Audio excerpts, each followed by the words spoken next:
Any other questions? Subhash is preparing hers. Yes. Why is it is it called selfish to actually look for your own liberation first? I mean, first, if you get liberated only, be aware of the path, right? Then only you'll be able in a position to guide others. If you yourself are not liberated, true. You'll not be able to help others, right? Yeah, true. Very good question. No, it's not. It's not. I mean, to look for your own liberation is not selfish. But just to have your aim as being like merely my own liberation without any concern for others, then it becomes a little selfish, right? So if you have both I need, because it's true, to benefit others in the long term, I need to know how to achieve liberation from samsara. If I don't know how to achieve liberation from samsara and actually achieve that liberation, then it's like, and I'm trying to teach others how to do that, it's like I'm trying to show them how to go to a place that I've never been to, right? So you need that knowledge, and you need to practice in a way that you get liberated from samsara. But you're here saying your motivation should always be to do that not as an end in itself, just for me, but to achieve liberation from samsara in order to be able to benefit others and show others how to achieve the same thing. So you do both.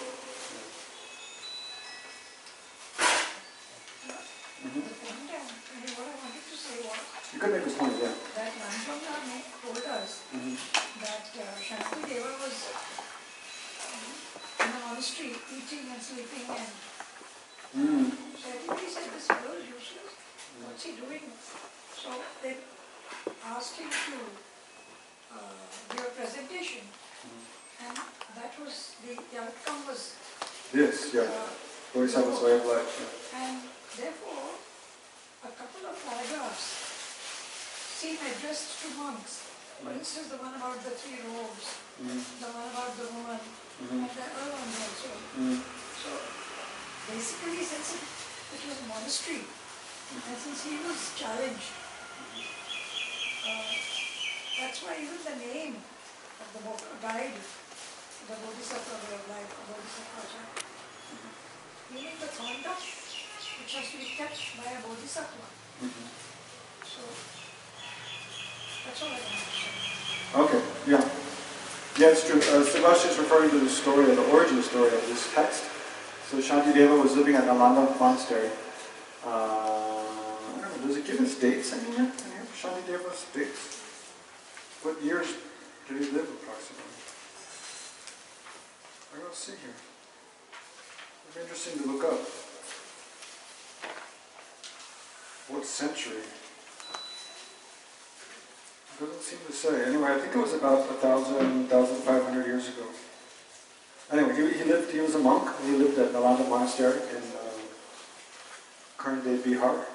And yeah, to external appearances, he was very lazy. Not doing anything. Just sleeping and walking around and hanging out. And the other monks were quite irritated.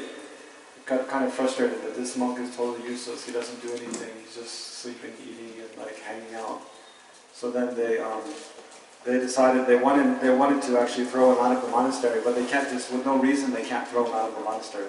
So they decided they would ask him to give a big public teaching, and then they were sure he wouldn't have anything to say because he never studied. They thought he never studied anything, so he wouldn't be able to say.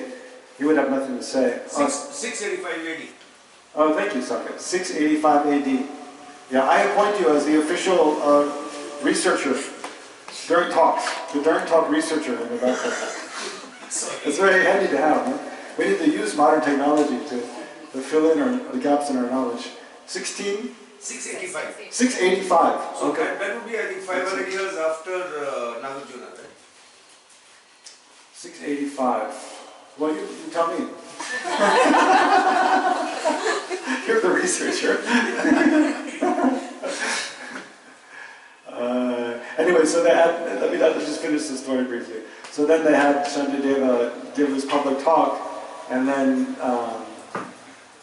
he asked them, so they thought he wouldn't be able to say anything, and then I think they felt like they would have an excuse to throw him out, because they can say, yeah, you've been living here so many years, you haven't studied a word of the Buddha's teachings, out with you, right?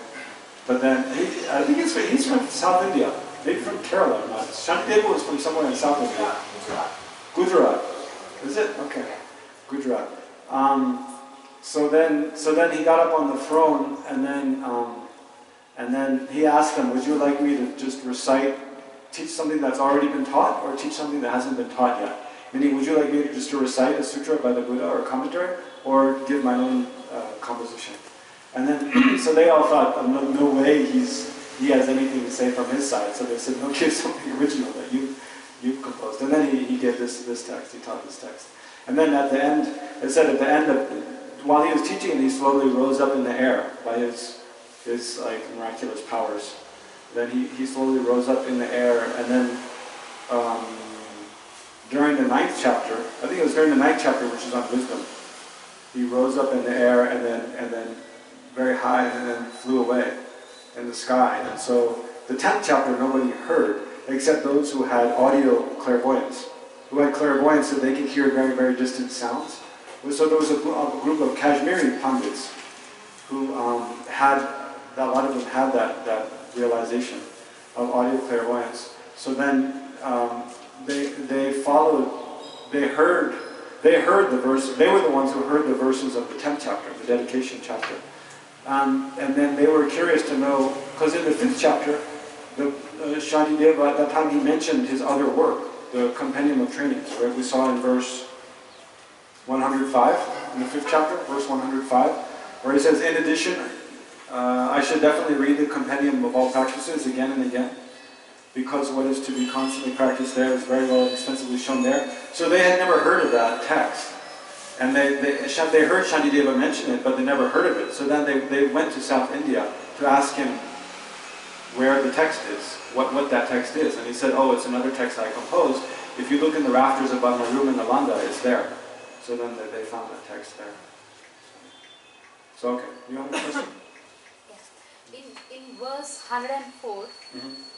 so I'm trying to, as a student right now, I'm trying to make it useful in my present city life context. Mm-hmm. So I should read the sutras because it is from them that the practices appear. Mm-hmm. These practices, Yeah. how do I make these practices relevant to a life that is being lived at present? Yeah. Well, it's not so difficult. You know, like the one with pointing with your one finger versus your whole hand. You just, when you have to point something, just point with your whole hand. But everybody laughed on it. They do? No. I mean, like you were just talking about it. So I'm just, because I understand the essence of it, but again, that Well, has I to be mean, done. but again, another advice he gives is do what's appropriate in that context. Right? So if in a specific context, if people will think you're a fool if you're pointing with your whole hand, then just point with one finger, because that's what's appropriate in that context. But you know, or the first one I talked about, like when you see other people, you think, you know, try to think, in dependence upon them, I will achieve enlightenment, and then have a kind heart towards them. It's something we can all practice. Basically, you just read through. It's true. I mean, there's many things that might seem, oh, that's something people could do in 685 AD, but not now. But there's many things that you have to check for yourself. Is this something I can apply in my life, and, as a student, or as a parent, or as a child, or as a in my workplace, or see. You have to be creative and see.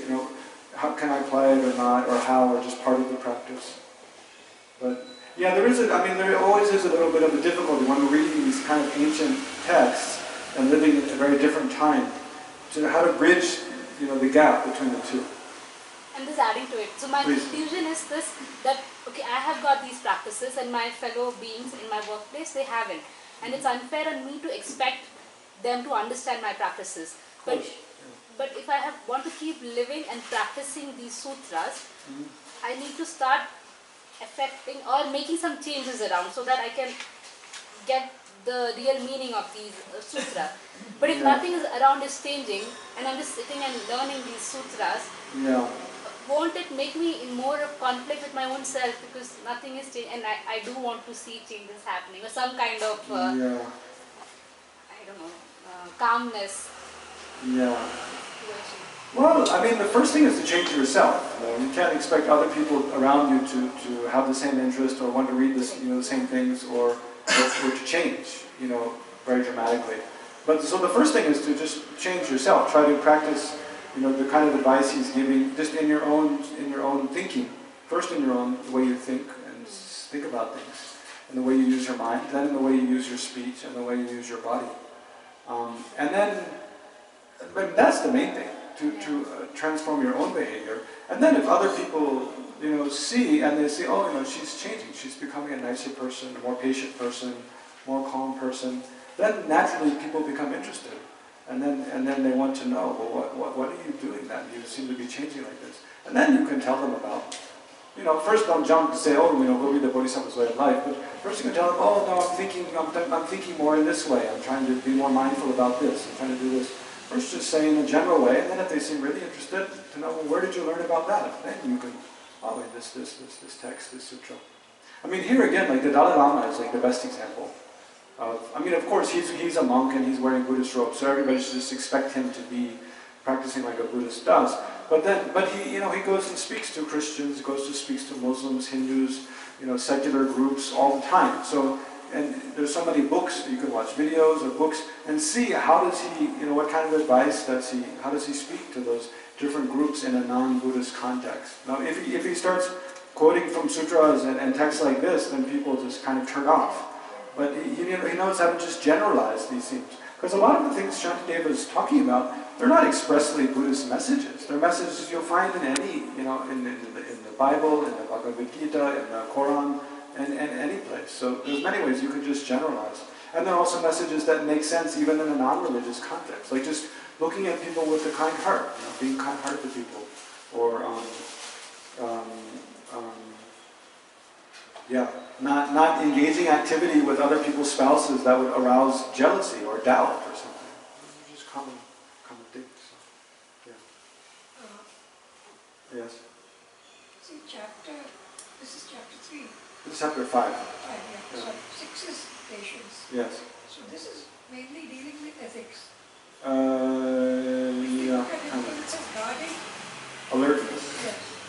So it sort of has an ethical dimension to it. Yes. So the whole chapter is geared towards that. You could say, You're geared towards, ethics in the sense of using your body, speech, and mind to behave in an appropriate way, in a way that's not harmful to others and that's beneficial to others. Yeah, that's ethical, a very strong ethical dimension. I agree. Yes. Okay. Other comments, questions? Yes. So verse 83 basically mentions the guiding principle of I should do what will be the most benefit for others. Yes. And this principle is being repeated again and again. Yes. Right? Yes. My question is, what determines what is beneficial for others? Is it the other person? Is it I determine? Is it the scriptures? Who determines? What determines? Yeah, that's a good question. What determines what is most beneficial for others? Yeah. Yeah. See, what is most beneficial for others? Well, yeah, I guess different answers will come up depending on if you're looking at, depending on your understanding of what a person is and what the potential of a person is for well-being. If you think, a person is just something that, like a materialistic view, that a human being is just something that solely arises from the sperm and egg at the time of conception, and is physically based, and then at death comes to an end, then your idea about what's beneficial to that person will be just restricted to this life. What makes the most wholesome life? Just this life, right? But if you have the view that we have previous lives, and after death, our stream of consciousness doesn't end, that we exist in the future lives as well, then your view changes a lot. Then what's most beneficial for that person isn't just their happiness in this life, but ensuring that they move through the transition of death into another happy rebirth in the future. That becomes very important, right? Of course, their well-being in this life, but also ensuring that they go on to a good state in the next life. And then if beyond that you think that, of course we take rebirth again and then again, but at each rebirth we experience sickness, old age, and dying, being separated from all of our friends and family and everything we hold dear, even our body, again and again and again, but it's possible to be free from that whole cycle, then that becomes, an additional kind of well-being that we should strive for. And then beyond that, if we think full enlightenment is possible, the elimination of all faults and the perfection of every positive quality, if that's possible, then that becomes an additional layer of well-being to strive for. Right? So it depends on your belief system, like what is most important. And what kind of, when you think about doing what's most beneficial for others, basically we want to prioritize long-term happiness over just short-term happiness. And long-term meaning stable, happiness that has a stable basis. Like the happiness I get from, enjoying, like I just had a very delicious samosa with the green chili sauce and a nice coffee. But that's not a very stable basis for happiness, because it only lasts a very short time, and then it's over, right? So it's not wrong to enjoy delicious coffee and samosa, to enjoy it fully. But if I'm doing that if all my hopes and dreams hang on that, then it's going to fall apart very quickly, right? So I can enjoy those things, but I have a longer term goal. Well, they need to nourish my body and mind, so I have energy, so that the rest of the day I can do other things that will also be fulfilling to me, right? So those samosa and coffee can contribute towards a longer term happiness, right? And without some nourishment, I couldn't achieve the longer term happiness as well. So basically, we should think like, what is the longest term kind of happiness that's sustainable, and that it doesn't depend on just very adventitious, very superficial conditions and falls apart. Like money is another one, money or power. They do bring some enjoyment. If we have, if we're always worried about being able to pay the rent, or being able to buy our next load of groceries, or if we get sick, how are we going to pay the bills? That's a source of a huge amount of suffering, right? We have to worry about that. So if we have some money, all that suffering all of a sudden is gone. Like I have enough money, I can pay the rent for the next 10 years. I can, whatever kind of sickness I have medical insurance, so not too much to worry about. That I can, I have plenty of food to buy the groceries. So all that suffering is eliminated by having wealth, by having money. But if money if we start to see just having wealth and money in and of itself as a source of happiness, and we strive for more money, then we end up with a pile of money, but we don't know what to do with it. And then other people start to try to cheat us out of our money, and then we invest it in many different places to try to make more, but then of course the market goes down, or we fall into some scam, we start losing money, and then we hire someone to help us take care of our money, to keep place of it, like an accountant and so forth, but then some of them rip us off or whatever. I just read about this person the other day, and this Jewel, actually I was speaking about her yesterday. So she became at 18, she became a hugely popular pop musician, and was making millions of dollars all of a sudden, went from being homeless to making millions of dollars. And she asked her mother to help be her manager, manage her finances. And after like 5 years or so, she found out her mother had been embezzling all the money. Like she had nothing in her name. And her mother had embezzled it all. So then she had this huge rift with her mother. But like that, if we put all our hopes for happiness on money, then quickly we realize that actually just having wealth doesn't bring happiness. Happiness really comes from like personal relationships with others. We need people we can trust, and we can share our lives with, we can enjoy our lives with, without, who don't just want to use us for our money or something like that.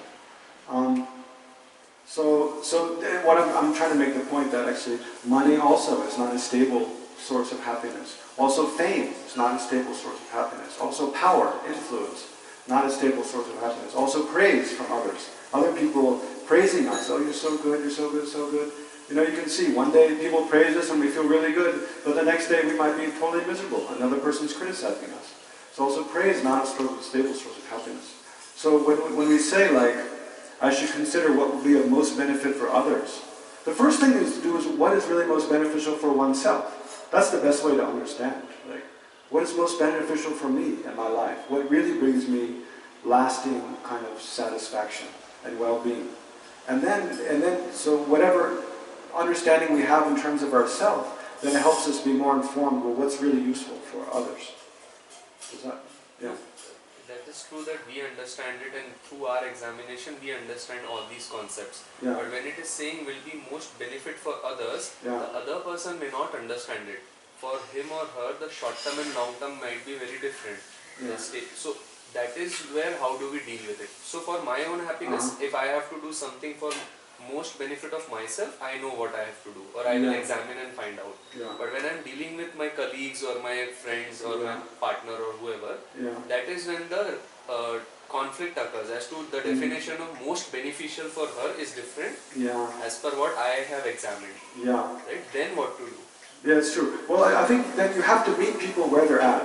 You know, you have to, you can't go telling people, yeah, I want to help you, but I'm helping you because I want to help you achieve enlightenment or something. It doesn't make sense, right? So you just have to help, but you can help people just by listening to their problems, or if they need, they need a loan, giving them a loan, or they need some advice or some tutoring or something, giving them that. So you help, you help people with their immediate needs, in the ways, with the kind of help that they feel like they need, right? But your intention is not limited to just that. Your intention is much more long term. But you don't have to tell them what about your worldview. You don't have to tell, like when we go to school, our teachers teach us.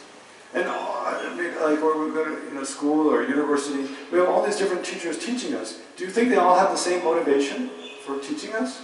No, they all have different worldviews. So one teacher might be teaching us just because they just need a paycheck, they just need a job. But they might be a very good teacher, but their motivation really just ends with, this is my job, so I do it. Another teacher they really love students. They don't need the money. Maybe they don't need money. I had one teacher in high school who was a retired colonel or something like that. So he had a great pension, a lot of money. He just wanted to do something with life that he enjoyed. So he was teaching students. So another teacher, they might really just love doing it, and that's why they teach. Another teacher might be a Christian, very strong Christian, and in their mind, they're teaching because this is the way to serve God's children or something. That's their view. But they don't have to tell us all the different reasons for doing it. All they have to do is come and teach us the subject, and then we benefit from it. So like that, we don't have to tell everyone what our long-term goal is for helping them. We just have to help them in a way that is practically, in a very practical way, is beneficial for them. But the longer-term goal we have, it actually, on a subtle level, it leads to longer and longer-term rewards, effects, right?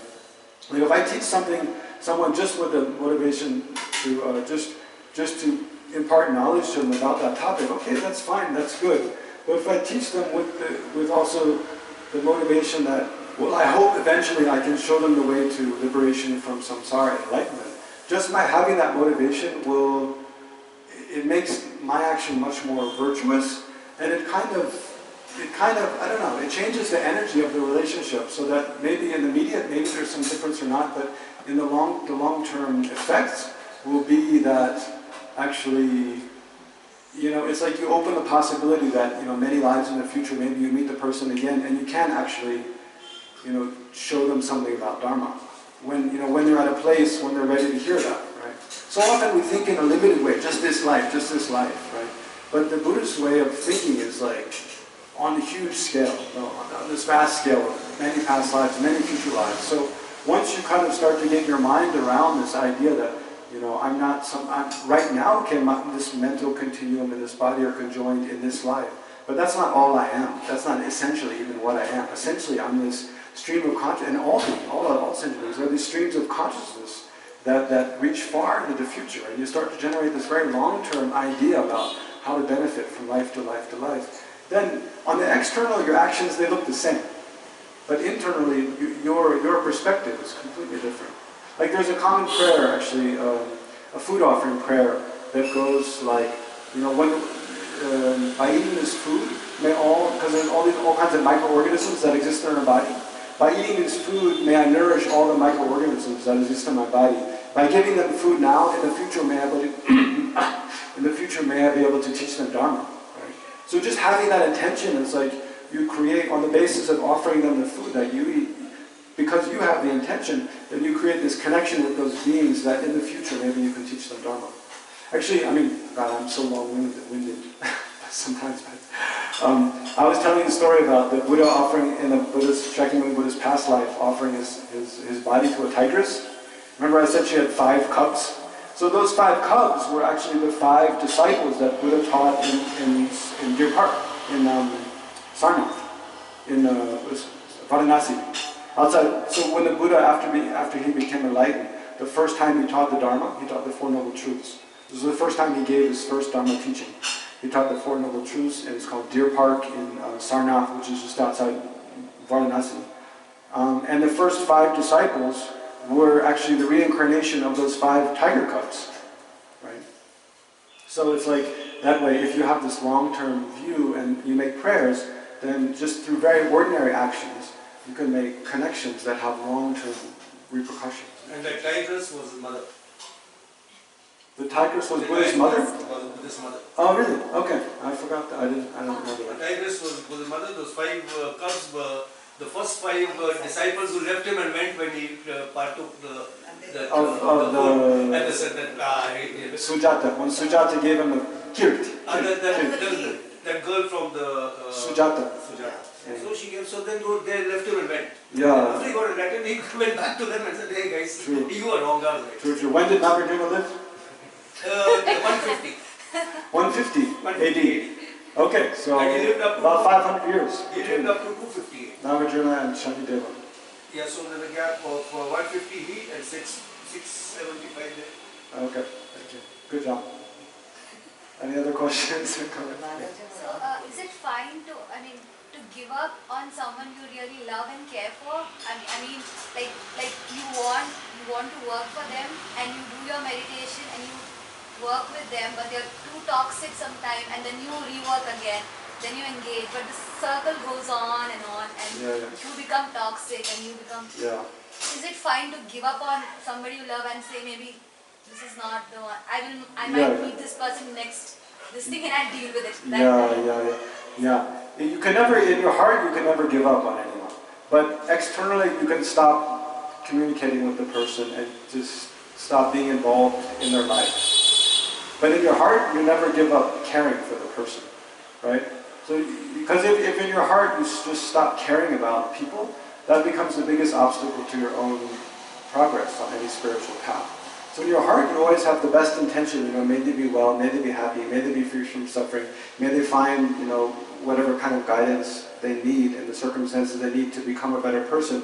But you have to realize your own limitation. Like, for me to be around them is just, it's just too toxic for me. It's just activating all my own negative karma, my own afflictive emotions, and it's overwhelming, and I'm just becoming a worse person, a kind of person I don't want to be.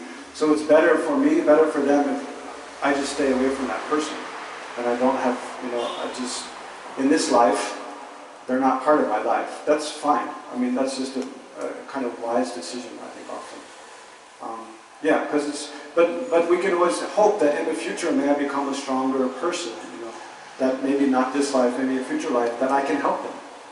But we all have to realize our limitations and act accordingly. Any other comments, questions? Why don't we do a little meditation? Did you? No? Yeah, just an extension to whatever she was asking. Please. Sometimes you may want to you may want to, one is like what she was saying, you're becoming unwholesome because you're in contact. Yeah. At the same time, sometimes you want to settle off all your karmic debts with them, so that you may not want to carry over into your future lives. Oh, yeah. So how do you handle that? Oh, that's a good question. That's another way of looking at it. Yeah, because one way of looking at it is that they're mistreating you because of your karma. It's your karma that you're being treated like that, because, whatever we experience is always a result of our karma. So whatever treatment you're receiving from that person is because you treated someone else like that in the past.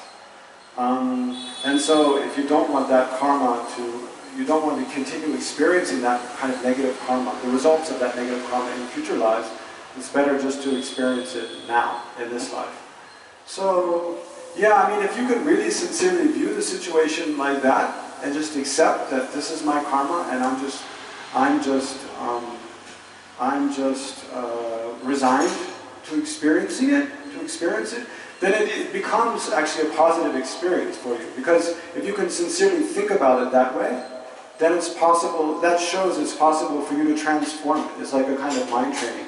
For you to transform your experience of that.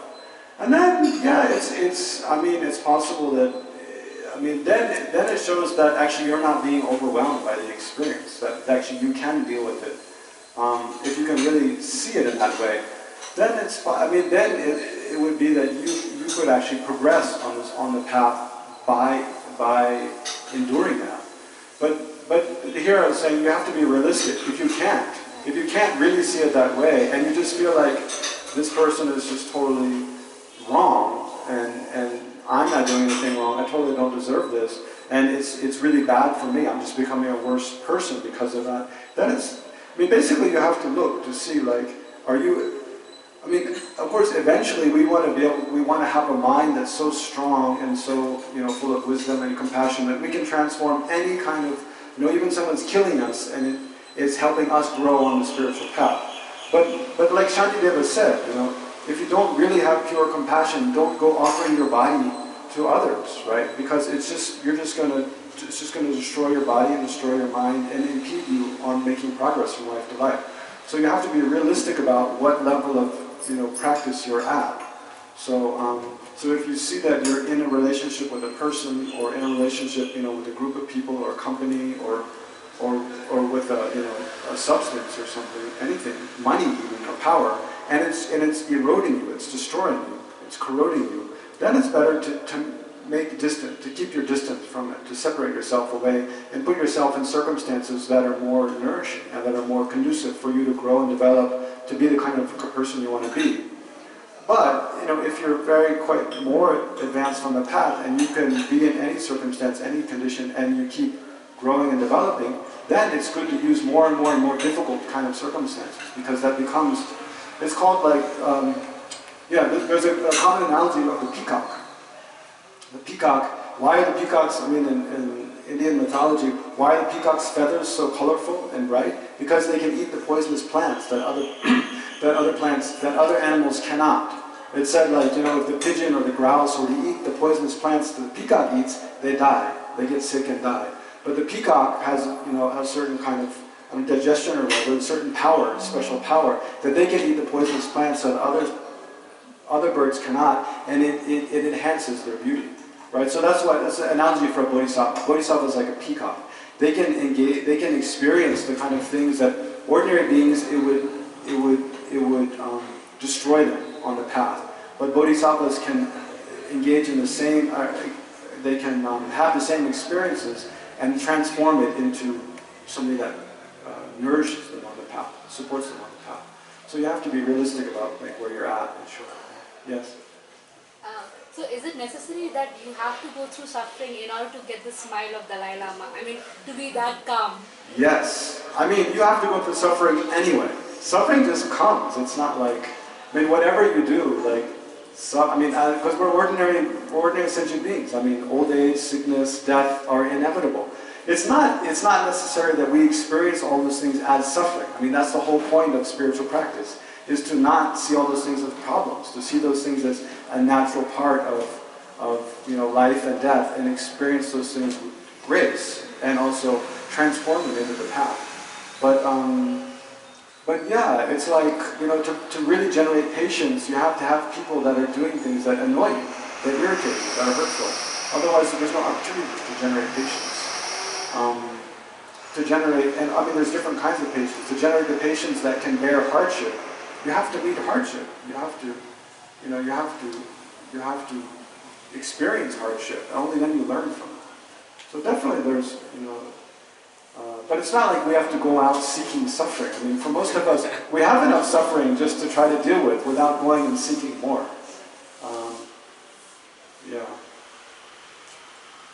It also depends on how much you can take. Yeah, that's what I'm trying to say. Yeah. Because beyond a point you may just feel that it's a pointless effort. Yeah, it definitely depends how much you can take, yeah. Once you see you reach your limit, then you pull back a little bit, try not, and then practice within that. After time you evaluate yourself, how much of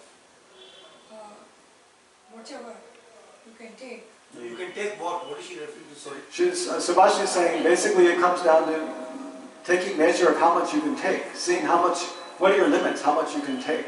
How much you can take what? Oh, I don't know. Suffering. I think she means just the hardship. Of interaction, which is not pleasant. So what do you do then when you find you reach your limit? You cut away, that's all. Hold back. You feel that there's no point in this, then There's too much. You see that as too much, and then you make some protect yourself a little bit. you have to try. But then you try to grow, and then you try to meet that challenge again. You always try to see how much you can take, but then extend that a little further, a little further, a little further. Build up your kind of No, I'm saying, ability. you make an effort. Mm. You make one effort, you make two efforts. Yeah, I mean, you make make an effort 3 times. yeah, How many times can you make? There comes a point when you feel yeah. enough is enough. Yeah, I mean for a time being, but eventually when you look at the long-term scale of No, but you have countless to survive lives. the short term. That's right, Long yeah. term, isn't it? Yeah, that's true. Yeah. I just Yes. wanted to respond to that. I think so. Sure. In response to the question I had in the beginning that I'm practicing all this in my life but nothing is changing in my workspace, and he responded saying that by making the changes in you, people notice changes. And then because you look so happy, and how I looked at, gave the example of Dalai Lama's smile. That smile affects a lot of us. I'm a Christian by faith. When I look at his smile, I'm always thinking about why is he happy? And I want to be happy like him. And then people start questioning themselves. And I think that's the whole idea of practicing. It's very difficult, extremely difficult. But if you can be a living example, that is the easier way of going about it than doing these regular interactions. Because I don't know, I haven't yet gone to the stage of the Dalai Lama, so I cannot give an answer to that. I can only talk about it from my own mortal view. But you know, in most situations, we can see people that can have a lot more, I don't know, resilience. Inspiring, yes. I mean, they can handle situations we would find unbearable. They can handle much better than we could. So then we look to them to see, like many people look to the Dalai Lama because they say, you're a person who's lost your whole country. You lived your life as a refugee. You can't go back to your homeland. How can you possibly bear that? But then, so then we try to learn from that. How would I respond in that? How would I deal in that situation? And how can he deal so much better than I could? Then, But there's also another story yeah. about this monk who was tortured and he escaped and he went and met His Holiness the Dalai Lama and he asked him, what was your greatest fear? He said, I won't lose my compassion for the Chinese. Now, I think very few people can give that kind of a response. Yeah. I mean, an honest response. It's true, yeah. His Holiness often tells Because us. it's a very difficult thing. Yeah. Really very, very hard. Yeah. Yeah, so then we can take that example and say, what can I learn from that? How can I I agree. try to be closer to that? Yeah. All right, let's do just 5 minutes of meditation before we end here. We just have 10 minutes left. And then we'll dedicate. So get comfortable in your meditation posture.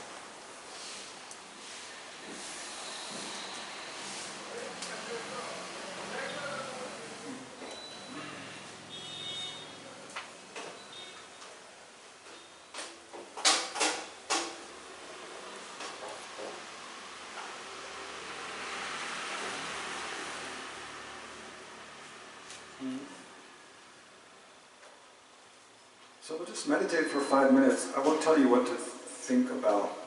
Oh, well, I mean, I guess I will, but I'm just going to say, just think over what we've discussed in the last how many hours.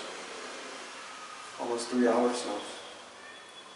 What we discussed in relation to the Shantideva's advice and the Bodhisattva's way of life. And yeah, just think about anything that comes to mind or seems significant to you, or try to remember some of the main points that we went through. And especially with the question of how can I apply any of this advice in my life. Right? So just take 5 minutes and think about that.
focus your attention there. So generally this is the way to use the guide of the Bodhisattva's way of life as a basis for meditation.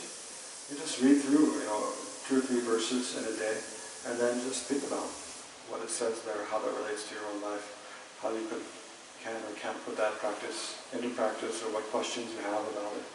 There's so many, with most of the verses, there's so many other issues and questions that arise that there's plenty to think about. But definitely if you think about what Shantideva is saying, with a critical mind, is it true or is it not true? Challenge it. It definitely leads you to learn, to see new things, to cultivate your own wisdom. So let's dedicate the merit we've generated with this prayer on page 263. 263 in the prayer book. The final Lamrim dedication prayer. Page 263. And if you have different page numbers, it's called the final Lamrim dedication prayer. Okay. So think of all the merit we've created together. Rejoice. Think how excellent it is. We've all come with a positive motivation and done our best to think about, learn, try to practice a little bit of the Buddha's teachings. Okay, so let's read this prayer.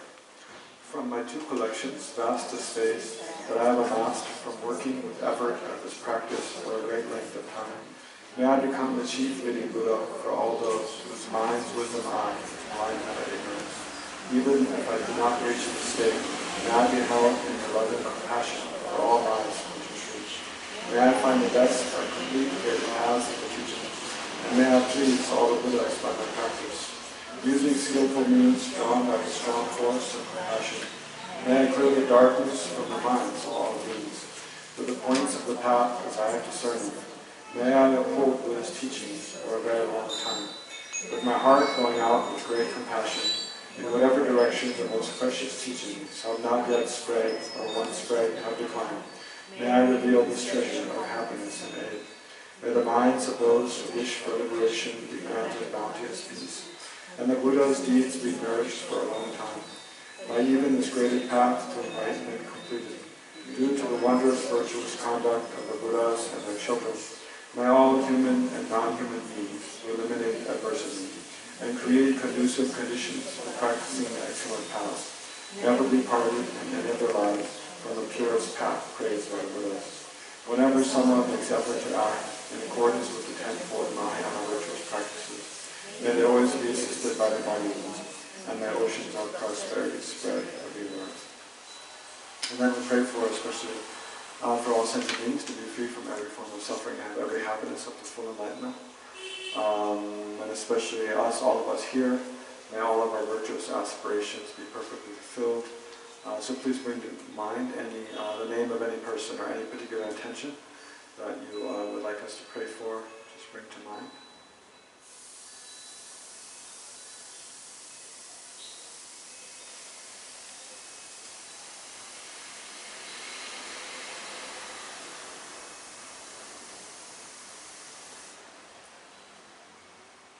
So may all your prayers also be fulfilled in accordance with your wish. And then may the lives, may the Buddha Dharma spread in every direction and flourish where it's already spread. And may the lives of our holy gurus be long and stable. May all of our actions be only most pleasing to their minds. And may we only see with the mind of faith. And anyone who sees, hears, remembers, touches, or talks to us, by that, may that only become a cause for enlightenment. And especially this Dharma Center at Choe, Ling, which survives on the generosity of so many kind benefactors, may continue to flourish and offer the Buddha's teachings to countless beings in Bangalore and elsewhere, and provide opportunity for classes and retreats, discussion groups, and so forth. So may all the benefactors, all the volunteers, all the staff, anyone who sees, hears, remembers, touches, talks to, thinks about Choe, may that only benefit their mind and create a cause for their full enlightenment, their quick full enlightenment. And especially may the center be able to find its own premises that they can own somewhere in the city, with bigger space for teachings and library and classrooms and other facilities to better serve the audience.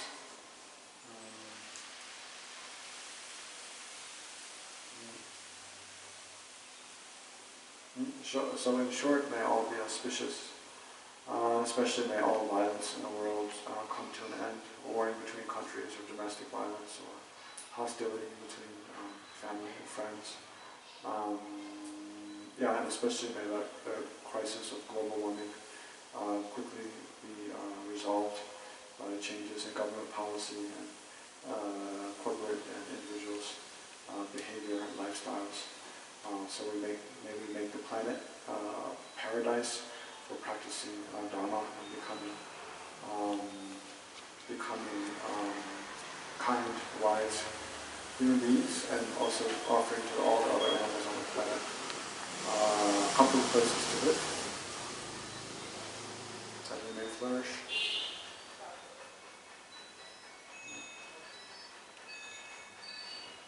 Okay, in short, may everything be auspicious.